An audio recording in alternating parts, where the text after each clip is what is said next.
sobremaneira prejudicado, porque ao sentir um sentimento ruim, nós já nos tomamos por esse sentimento. Então, se eu penso no mal, é porque o mal já está dentro de mim. Pronto. Aquela vibração é direcionada. Se a pessoa para a qual é direcionada a vibração não tem um preparo, não tem um agir correto, não tem um orar e vigiar, ela acaba assim sendo envolvida naquilo, e num primeiro momento ela começa até a se relacionar com aquilo, se ela tiver afinidade. E se não der um jeito, vai ficar com aquela energia ruim mesmo e pronto, né? Agora, caso ela consiga perceber essa sensação e buscar auxílio, né? Daí ela se desfaz dessa inveja, né? É um jogo de energias grande, né? Entre todos nós, né? E você tocou num ponto importante, porque se nós estamos focados no nosso dedo e não percebemos isso, a gente vai ficar olhando para o dedo e sentindo esses problemas, né? Responsabilizar-se é tomar consciência de tudo isso. É importante responsabilizar-se pelo amor que nós temos dentro de nós, hein? Nossa, como é bom amar, não é? E tem pessoas que fogem do amor. Vocês sabiam que os psicólogos modernos têm estudado isso? As pessoas têm medo de sofrer, mas têm muito medo de ser feliz também. Os psicólogos estão estudando muito essas pessoas que parecem que têm dedo podre, sabe? Vocês conhecem pessoas que parecem que têm um alvo na cabeça? Não tem pessoa que parece que tudo acontece com ela? A pessoa parece que tem um alvo desenhado em cima da testa e tudo cai em cima dela, né? A pessoa escolhe sempre o pior parceiro, a pior parceira, escolhe sempre o pior emprego, o pior chefe. Quando compra carne bem estragada, eu estou exagerando, né? Estou exagerando. Algumas pessoas são chamadas pessoas que têm o dedo podre por essas más escolhas que elas fazem. São pessoas que se sentem seguras sem a felicidade. Felicidade assusta muito o ser humano ainda. Pode ver histórias de pessoas que ganharam na loteria.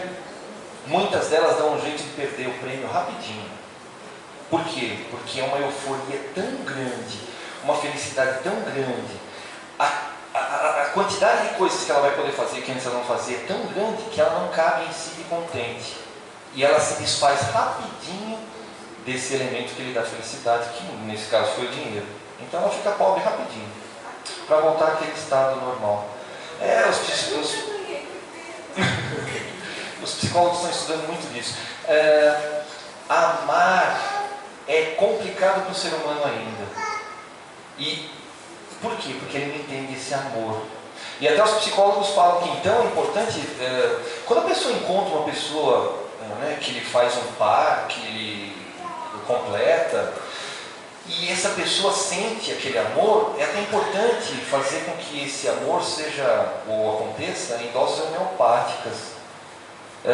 Eu já ouvi vários psicólogos dando esse conselho. Você encontrou uma pessoa que realmente você acha que vai dar certo? Então calma, marca um encontro, marca outro, vai fazendo devagar esses planos, deixa sempre algo por acontecer, vai se enganando, porque o dia que você sentir felicidade completa, você chega lá e briga com a pessoa, só para não deixar tão feliz depois. Não sei se alguém já sentiu isso. Responsabilizar-se. Bom, eu vou contar uma experiência que foi feita nos Estados Unidos.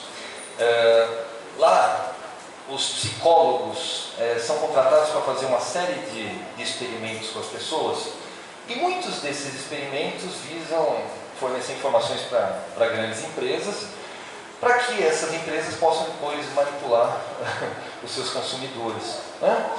E uma experiência que foi feita com as pessoas que não conseguem perder peso, no sentido de pensar em corpo saudável. Tá? Então, o que foi feito? Foi feita uma medida de como que essas pessoas observavam o mundo. Nós começamos falando que o que nós enxergamos no mundo não é a realidade exata. Nós falamos depois que nós enxergamos só um pedacinho do mundo, o restante o nosso cérebro inventa, tá certo? Então, quando nós observamos um desafio a ser feito, Nós olhamos só um pedacinho desse desafio e o resto o nosso cérebro inventa ele inteiro. Por isso que duas pessoas, para fazer o mesmo desafio, uma acha fácil e outra acha difícil. Essa psicóloga, ela pegou pessoas diferentes, pessoas que estavam acima do peso, mas uma condição já de saúde crítica, e outras pessoas que não estavam acima do peso e numa condição saudável. E ela pediu para que essas pessoas, elas realizassem uma averiguação de distância. Olha que interessante. Essas pessoas eram colocadas num salão parecido com esse, era colocada uma faixa longe dessas pessoas, e essas pessoas tinham que estimar a distância para ser atingida, para chegar naquela bandeira, naquele alvo colocado. As pessoas que estavam saudáveis e bem, elas estimavam uma distância menor, e as pessoas que não estavam bem, elas estimavam uma distância maior. Eu vou repetir. Se eu sou uma pessoa saudável, me coloco aqui neste canto, e alguém pede para eu estimar a distância entre essas duas paredes, eu falo, por exemplo, 7 metros. Essa psicóloga percebeu que se fosse colocada uma outra pessoa numa outra condição, vamos imaginar uma pessoa que está doente e fosse pedido para ela estimar essa distância, ela estimaria 9 metros, 8 metros. As distâncias eram vistas de maneira diferente. É claro que andar 7 metros é mais fácil do que andar 9, não é? Então o que essa psicóloga começou, a partir das experiências, a perceber? Duas pessoas eram colocadas frente ao mesmo desafio, mas elas enxergavam o desafio de maneira diferente. Aquelas que tinham mais dificuldade para perder peso, não é que elas tinham maior dificuldade física comparada com as outras, elas enxergavam um desafio maior. No momento em que é colocado o desafio, mas eu vou ter que fazer isso, vou ter que fazer aquilo, vou ter que fazer aquilo outro, não.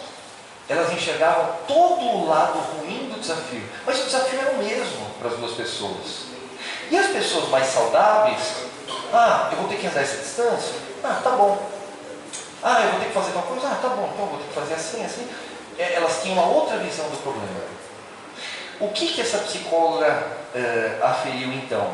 É muito importante que nós olhemos para nós mesmos, nos responsabilizemos dos nossos pensamentos, para que as nossas ações sejam boas e para que nós consigamos fazer aquilo que nós queremos.